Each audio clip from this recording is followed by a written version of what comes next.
Good afternoon, ma'am. I'm your CNA for today. I'm going to do your back care and i-massage ko po yung likod niyo po. Okay. What is your birthday, ma'am? October 19. What is your name, please? Leia. Chinky. Sorry, I forgot. It's okay. It's okay. First day mo ba ngayon, Yes, ma'am? ma'am. Yes, sir. Asawa ko po yan, ma'am. And, So magbabacker ka. yes, sir. I-identify mo si patient. Yes, sir. Yung What is bracelet your- niya. Wait, what's your name? Okay. Okay. Ma'am, can I ask, 0 to 10, which scale of 0 to Basta. 10? 10. Parang may, 10 agad. parang hangover ata yung CNA natin. Saan po ba kayo gagawin, ma'am? Sorry, sir. Ilan na sabi niya? 10. Yes, sir. In pain siya. So yung goal mo, why do you provide back care? Ang ano yung goal mo? Ano yung purpose mo? Ang purpose ko po is to stimulate blood circulation and Mm. prevent bed sores, relax and relieve tension in Okay. tissue and muscles, promote rest and sleep, promote physical and mental relaxation. Tingnan nga natin talaga kung makapromote ba ito ng relaxation or nagkukos ng stress ang ating caregiver for today. Essential supply for backup procedures. Ensure. O yan na, dyan. Ano meron ka dyan? Okay.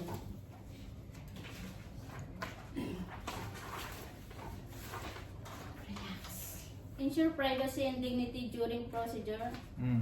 Holding water, washing patient back. Macintosh protect bed linens and maintains hygiene. Ano yung Macintosh? Yung pong yung panglagay po sa... Wala ka ba dyan? Meron po. Ito. Yan. Yan na lang para mas mabilis explain. Ito So, po para po, ano yung Macintosh? Sa kanya tinatawag din yung Macintosh. Ano ba yung other term natin for that? Para pareho tayo? Sa ibang bansa, sa ibang hospital, anong tawag ni dyan? Pads, protective pads, absorbent pads, blue pad. Ano pang tawag dito? Macintosh nga. Okay, ano pa tawag dito? Absorbent pad.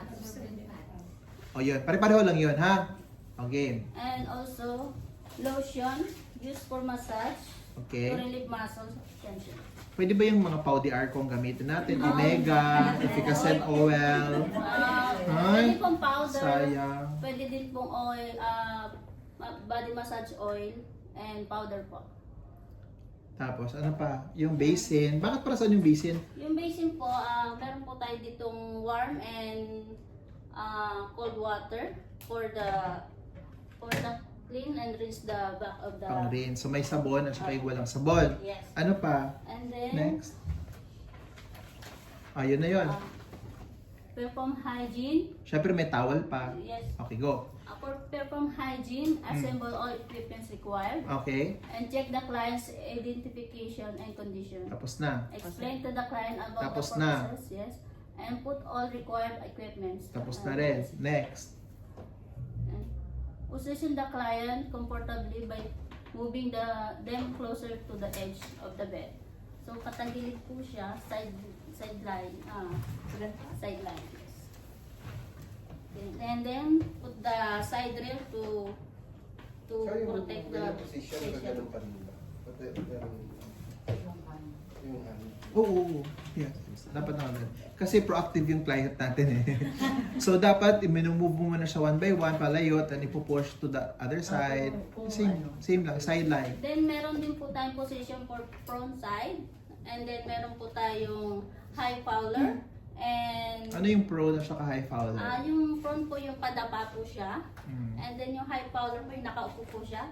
Mm. And then yung low po yung in the middle. And yung middle fowler in the middle. And then yung low po is So ito, anong position yan? side lying po. Side lying. Perfect. Side lying. Side lying to, pero I think yung position ni Leia ngayon, since yung leg nila nakaganyan, ito na yung tinatawag nating Sims position. Yung parang nakaganito, nakadantay dito, yung parang mas comfortable talaga si patient. Kasi yun naman ang goal mo sa procedure na to, di ba? Ma-relax ang patient, mas stimulate yung circulation, ma-provide yung better sleep and rest. Para pag mag-rest si patient, mas mabilis ang kanyang pag-heal, right? Pag well-rested yung patients natin. So, more or less naka-same position tayo at this point. Don't forget to change your top sheet into your bath blanket or yung dignity blanket natin na tinatawag. Para if in case yung may mga extra oil, mga vinegar, sabi niya, yung mga extra na mga lotions ay hindi mapupunta dito sa top sheet ng ating patient. May iba't iba po tayong technique for massaging. Meron po tayong enfleurage, pestrosage or kneading. O sige, wait lang ha. So bago tayo pumunta dyan, so nang-prepare na si patient, naka-sideline position na. Obviously, nakahubad ba yung patient? Yes. Yes. Yes, nakahubad yung patient natin. Tapos i-expose mo na yung back. So syempre, titignan mo yung back, i-assess. Ang tawag natin is assessment. You always assess. Being a nurse, kailangan talaga i-assess, tapos mag-check, mag-plan, mag-intervene, tapos mag-evaluate kayo later on. Ang tawag doon is ADPI. Para hindi na kayo makalimot. Para pwede pag-isulat, para hindi ako makalimot. ADPI. A-D pababa. A-D-P-I-E. A is assess. Kasama yan sa inyong documentation. Letter D is to diagnose. Intact ba yung skin? May category 1 ba na pressure source, bed source, may mga acne, mga whatever, may mga ano ganon, injury, redness. Lahat yun nilagay mo diagnosis. Letter P is planning. Ano ba yung gusto mong gawin? So, magpo-provide ako ng massage every whatever hours, tapos i-check ko na ganito. That's your plan. Tapos yung intervention mo, which is ito na nga. Ginawa mo na yung plano mo.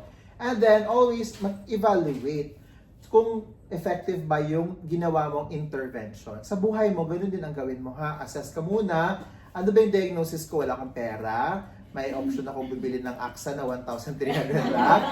At plano ko ganito. Tapos evaluate, okay naman pala. Okay, natapos na tayo doon. Next, Okay. massage na tayo. Massage.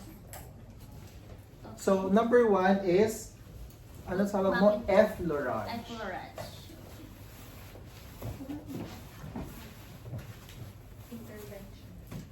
Okay, ma'am. Tatas ko na po yung ano nyo, damit niyo po.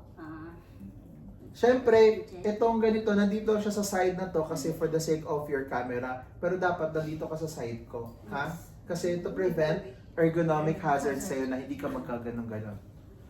Okay, effleurage. Effleurage, okay. Mama,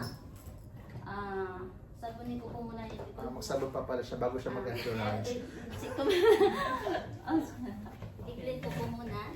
And then, circular motion. So kasama to dun sa bed bath mo kanina dapat, either naka-mitten ka or naka-leaf method. Tapos, isang stroke, isang ganito, pwede kang mag-parallel. Basta, bahala na kayo kung anong diskarte ninyo dyan. Basta, bawal maiwasan yung rash kay patient, ma-irritate yung skin, at saka dapat mag-wash, rinse, and Dry. ulit-ulit lang yun. Wash, Okay, rinse, and i-dry ko na po, ma'am. Sa likod ba, nasaan ba usually dito ang possible na magkaroon ng bed sores? Saan? Gilid. So itong sa lower back, saan pa? Sa batak, saan pa? Sa itong shoulder, yes, sa mga siko ni ma'am, sa likod ng ulo ni ma'am, pwede yan. So, tingnan mo pag may mga redness ba, warm to touch, tapos yung medyo hubag, anong hubag? Maga. Okay? O, tapos na. Okay. Mag-sanitize na po muna bago mag-start. Okay. And then I will use a lotion. Ma'am, Okay. komportable lang po ba kayo dyan? Yes. For effleurage po, pag ganito po siya, slide long gliding stroke, pag ganyan po. Lakasan mo para ma-feel mo. Ganyan. Gusto niyo po Sa ba tingin mo hard? bang na-relax ba si ma'am dyan sa pinagagawa mo? So, ganito lang yung kanilang stroke, parang long nag-glide, parang tapos papunta dun sa taas. Pwede din siyang Small. pa-butterfly. Babat. Ganyan po. Paano naman yung butterfly? Pag ganyan po. Oh, tama. So, pag pababa, pagilid, konti-konti lang, Konti papakyat. lang po. Pag ganun. Napansin ko, bakit paakyat ka? Para po maano. Bakit hindi ka pababa? Pababa po. Bakit hindi ka pa ganito? Pwede po rin siya pag Hindi ganyan. tama na ngayon kanina. Dapat Ay, hindi, paakyat. para po Bakit ano. paakyat? Bakit pag ganon? Circulation ng Pa-circulate po siya pataas para po yung blood po ng ano eh, pa-ano po siya. Okay. Mamaya, sasagutin ko yan. Okay. Effleurage ang tawag doon. Sa effleurage, gumagamit kayo ng palms, glide lang, pwedeng small glide, pwedeng long glide na stroke. Next. Pestrosage. Ano? Pestrosage. Ano? Pestrosage. Petrisage. Ano naman yung petrisage? Paano po siya? Pag ganito po. Yung parang pinipress po siya. Ganyan po. So kanina gumamit kayo ng palms. Ito naman yung inyong thumb at saka itong mga fingertips. Parang yung mga lalo na yung mga muscle na naggaganon. Anong tawag mo doon? Yung mga nanigas. nanigas na yun Parang naging limp, ano po. Cramps. Hindi din. Parang kula, parang ano. Yung cramps, yung tigas. ay yung muscle cramps. O hindi yun pwede sa muscle cramps kasi kailangan mo lang i-hyperextend yung mga paa. Ito iba. Yun yung mga yung mga namuo ng mga lamig pa. Lamig. Dapat biyakin mo daw yun. So ito yung gagamitin mo, okay? So ganun pa rin, pataas pa rin. Okay, sige go. Ganyan pa. So, hindi lang naman back yan, pwede na siya, it also applies dito sa mga small sections, sa mga calves, sa mga likod ng knees.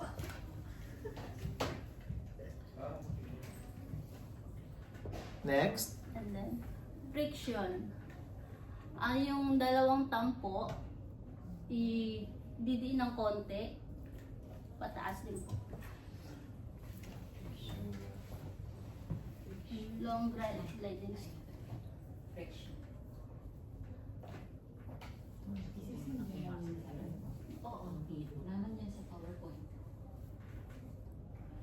Okay, so tatlo na yun. Effleurage, petrisage, friction. Number 4. Vibration.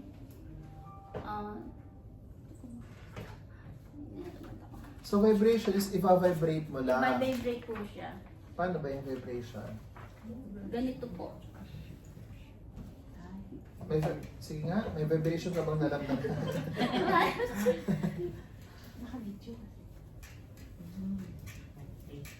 Ganyan po siya. Bulat mo lang yung muscle. Yes. To relieve muscle tension po. And then, Tapotment. Yung tapotin po, para lang po nagcha-chap-chap-chap po. So, iyan nakasulat dyan, it's rhythmic, so may rhythm involving rapid striking or tapping movements to stimulate the muscles and improve circulation. So, maraming uri actually ng tapotment. Basta ang pinaka bottom line, meron kayong pattern or may rhythm, tapos meron siyang rapid na movement. Okay. Okay, pwede rin po siya ng ano, or chopping. Ito na siya. And then, Okay, doon na muna tayo stop. Ulitin natin ha. So, ako, mas prefer ko na nakahiga si ma'am. Yan na. Pwede ka mag-prone position. Ganda. Yan. For ano po? Tapos, mag-start tayo ng effleurage. Yung effleurage is striking motion na pataas. Okay, go? Saan yung kamay nung patient, sir? Ay. Ang kamay pala. Dito sa baba. Kasi nahihirapan lang siya. Ayoko din sana siyang palagay dito kasi madumi to eh. Pero okay na, maligo ka na lang mamaya. So long, sige go, long. Long. Avoid mo yung spinal column, especially itong nasa center, dito ka lang sa gilid. Tapos ito yung scapula, yung sa bones natin dito, i-avoid mo rin yung scapula. Ako na nga lang. So, from dito, magaganon kayo, tapos itong scapula, avoid mo, tapos punta kayo dito sa taas, okay?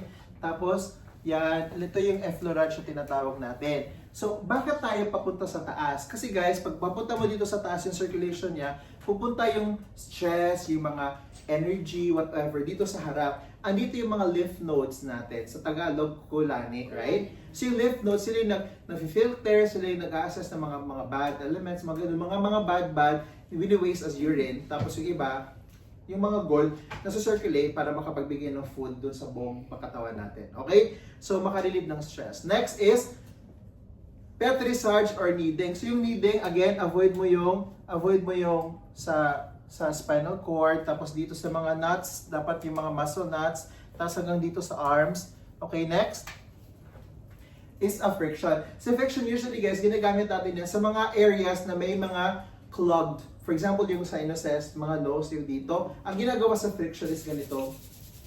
Yan. And then yung heat na ma-generate dito, yun ilalagay mo dun sa area. Kung kunwari ito, ilalagay mo dito.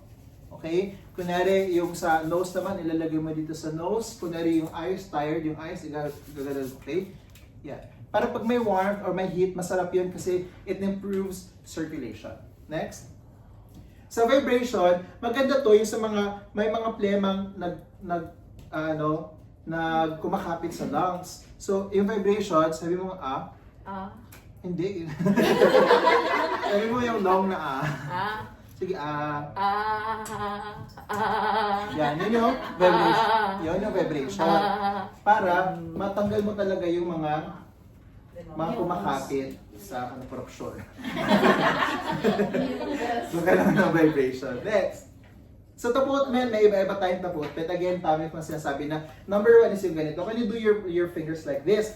Tapos ang strike dito is ito lang, ihayaan mo siya magaganyan-ganyan. Tapos itong mga kamay mo, huwag mong patigasin para mag-flow lang siya ng ganito. Parang it would sound like that. Yan, okay? Siyempre, iwasan mo yung ganito. Tapos kung mag-legs kayo, dapat yung ganito. Okay? Tapos, men. Isa naman doon paraan is yung tapping o yung chop-chop na ganito. Pero may rhythm pa rin, may parang may tunog pa rin. Okay? Tapos hanggang dito. Ano pa ba? Pwede mo rin gamitin tong cupping. Yung cupping is yung may air. Dapat may marinig kayong air. Like this. Okay? And then, ano pa ba? Punching na, ganito din. Okay? So, may ring lang ako. So, punching. Dito bagay dito sa sa mga ribs kasi mas dito, mas okay dito sa mga muscles ng mga ganito. So may rhythm pa rin, may tunog pa rin siya. So mag-create kayo ng ganun, tapos ma-relax na yung patient natin. Next. O yun. Okay na? So pag may extra lotion, may extra gaganon mo lang. Kasi again, yung mga moist doon, it could cause later on doon sa mamasa-masa. So, tatagalin natin yun, okay? Tapos, ma'am, tapos na, magdoon na kayo ng aftercare. Pero may mga cough out technique pa tayo. Okay? Okay na, mag-position pa na. Ako na lang yung coughing technique. Ako, i-shot mo ako. Okay na, sir. Ayun na ako? Oh. Ayun, thank you. Ma'am, gusto mo ko lang siya. Okay, coughing technique tayo. Paano ba mag-coughing technique? So, especially sa mga matatanda, elderly na nahihirapan silang i-cough out yung mga phlegm. So, the more phlegm na ma-store, mas matagal silang mag-heal. So, dapat talaga i-practice mo paano mag-throw out. Ano bang Tagalog nun? Dura. Or pwede mo nang gawin yung vibration. Gawin mo yung vibration. Sabi niya, Wala ma'am, nadudura na ako ma'am. Wala akong kidney basin ma'am.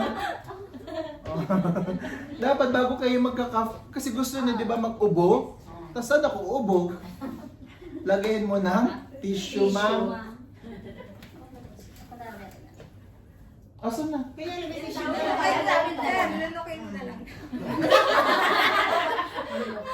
So yung goal mo, tapos kunyari nakahiga sa sir, pwede mo ilagay lang dito, di ba? Kasi yun naman ang goal mo, di ba? Then, so